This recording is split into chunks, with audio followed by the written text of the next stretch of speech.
driving while under the influence on the way up here. That was the last time I had ever used any sort of hard drugs.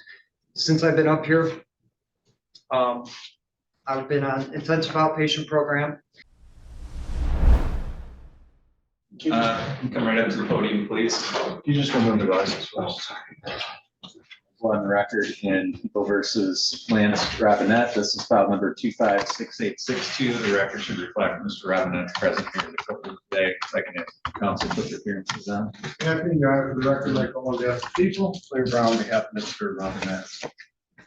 Okay, this is the date and time set for a sentencing hearing in this matter. Mr. Robinette, did you have a chance to go through the pre-sentence report? I did, Your Honor. Did you have a chance to talk to your attorney about that? I did. I'm sorry. I didn't mean to cut you off. Right.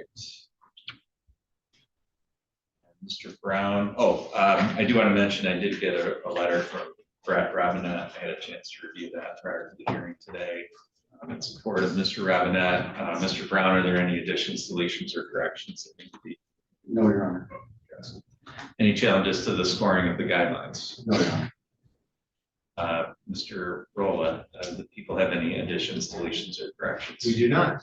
Any challenges to the scoring? No, thank you. Anything on behalf of the people for allocution? Briefly, and I would acknowledge also received a copy of the letter referred to by the court. Okay.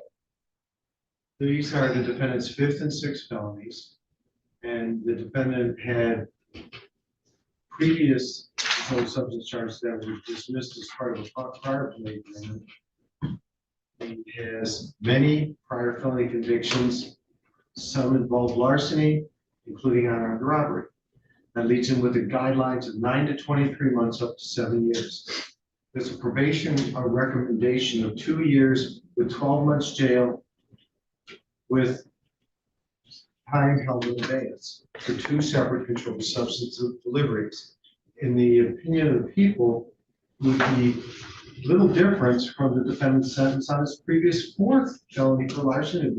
That's number 20 of 22. In October 21, October of 2021, where he was sentenced to only 6 months in jail. This is a situation again where we have another felony. There's restitution of $300. We think it should be enforced as part of the judge's sentence. And as far as the jail time, we don't believe it should be held in advance as recommended by probation and parole. Otherwise, what's the point in having not having increased penalties for defendants repeating the same behavior over and over again when they refuse to follow the orders of the court, or much less abide themselves to the law? Thank you, Judge. All right, thank you. Mr. Brown. Your Honor, Mr. Robinette is 37 years old, very well aware of his criminal history. This is, and he admits he's a drug addict. He struggled with this for a very, very long time. This is not a methamphetamine or anything like that. This was essentially, I think it was Suboxone to somebody that was a CI and was begging him for some certain strips of Suboxone. I believe met him in a clinic actually.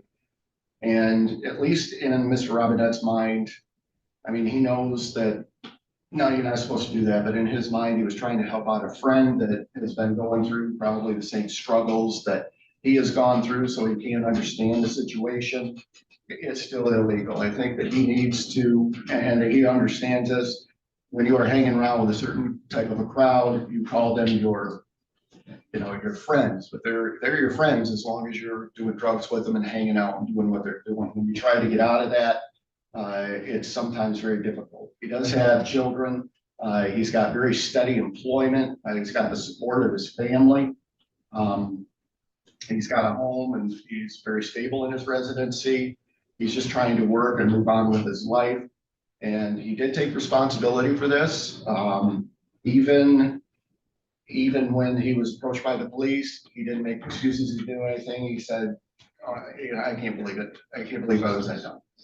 And he understands what he did here. So I would ask for to take all those things into consideration. There does come a certain point, I think, especially when you have kids, that you're either going to live this life or you're going to try to get out of this life.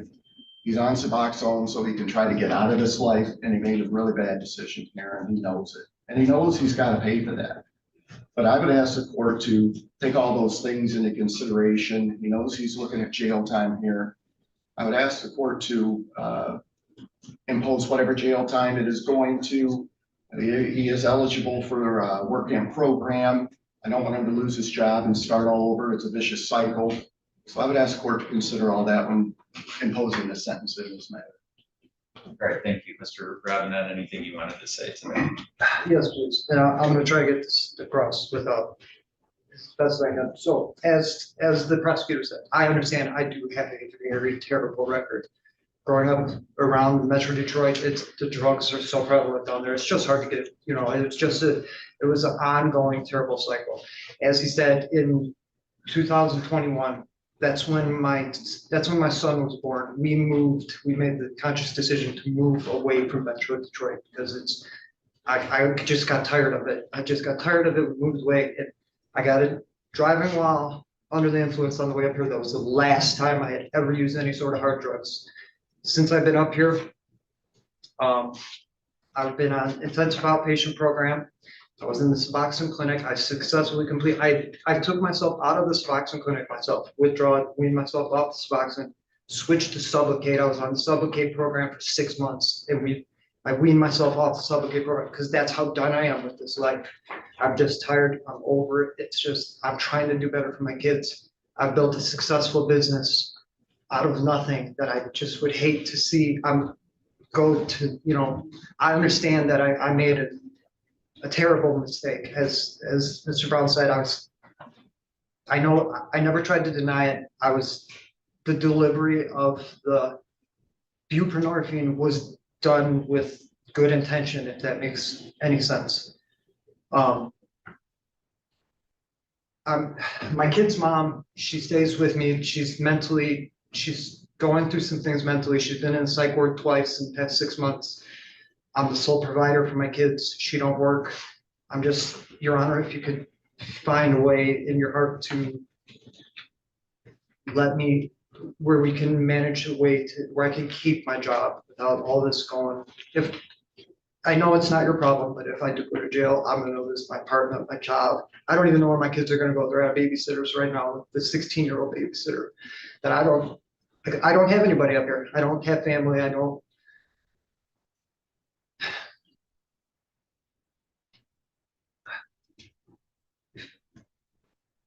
Work camp or drug court or anything. I've been on since I bonded out. I haven't dropped dirty. As far as I know, I haven't dropped dirty for anything through community corrections. I mean, if there's any way I can prove to you that I understand this is my 6th felony, they were all stemming from trying to get money for drug use. I'm not sure which felony he's talking about the drug, because as far as I knew, I didn't have any other drug.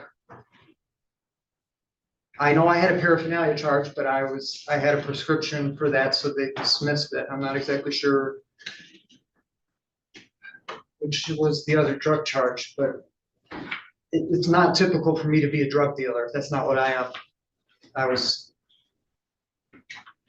I've seen so many people die. It was with good intention. I just don't want somebody. I was trying to help for now. That's all I wrote. Okay, well, I read through the report. I'm familiar with the circumstances that bring you before the court on these charges. I'm familiar with your background and your history from the information contained within that report. And yeah, I mean, your record is bad, and you've been on probation a few times prior to this, and you've had some jail sentences, and frankly, if the circumstances of these charges were worse or any different, I think, a prison sentence would have been justified here. And the guidelines call for a sentence of up to almost 2 years in prison. And I think that's where you're headed if you don't get things right here, because number one, the guidelines won't call for a jail sentence anymore. The next court will be in a position of sentencing in prison regardless. And aside from that, you can only go to jail and be on probation so many times. Whether it's myself or a different judge is going to be at the point where, why are we continuing to do the same thing when you're just continuing to reoffend? So I really think that in this case, number one, I'm going to follow the recommendation in terms of sentencing you to probation. I'm going to sentence you to the minimum term of jail under the guidelines, which is 9 months. I don't have an objection to your participation in the work camp if you qualify for that, because this was a non-violent offense. So I don't have any objection to you being released to the work camp program and if you qualify for that. But I want to make sure that you're aware in no uncertain terms that if you're back here on any kind of violation of your probation, I have up to 23 months. And at that point, your kids, your wife, your job, your business, what you'll be telling me is none of that was as important as committing violations of your probation. And none of that will be a reason to not have me send you to prison if you are found guilty of violating your probation here. I don't have any qualms about doing it. I want to make sure you understand that if you violate your probation and you're found guilty, you will be going to prison. Your Honor, you don't You don't have to say I'm sorry, anything. I apologize.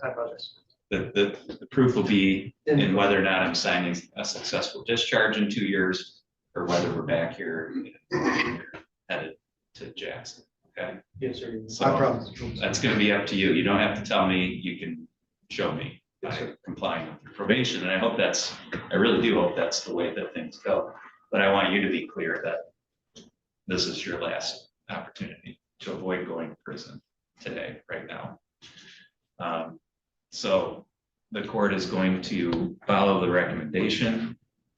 The court's going to sentence you to 24 months of probation. The court is going to adopt as the conditions of the probation all the terms and conditions listed in this report.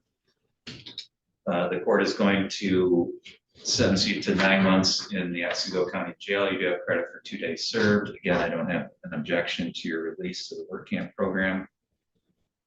The court is going to order $300 in restitution payable to the Otsego County clerk to be dispersed to Straits Area Narcotics for the buy money that was expended as part of this transaction. Crime victims assessment of $130, court costs of $325, attorney fees of $350, state cost of $136, and a $30 supervision fee per month while you're on probation. You do have the ability to seek an appeal of this sentence, and Mr. Brown can provide Mr. Ravenette with an acknowledgement of those appellate rights. He has signed that acknowledgement, Your Honor. I'm tendering that to the court. Again, I'm noting for the jail that I don't have an objection to your participation in work camp, but you will need to go with the officer at this time. Thank you, Your Honor. No, I understand. Can I give my code to my employee? Yeah. Okay, thank you. I appreciate it.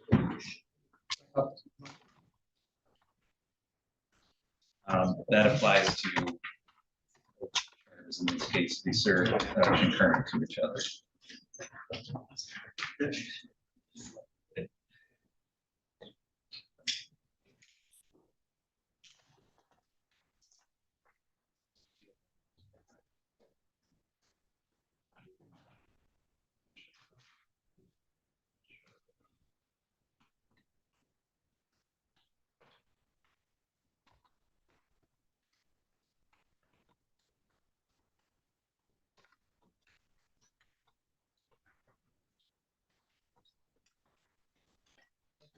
Good luck to you. Thank you very much. Hey, thanks for watching. Please do let us know in the comments what you thought of this video. If you'd like to support what we do here, the best way to do it is to pick up some of our merch. You can find it at courtroomfiles.com.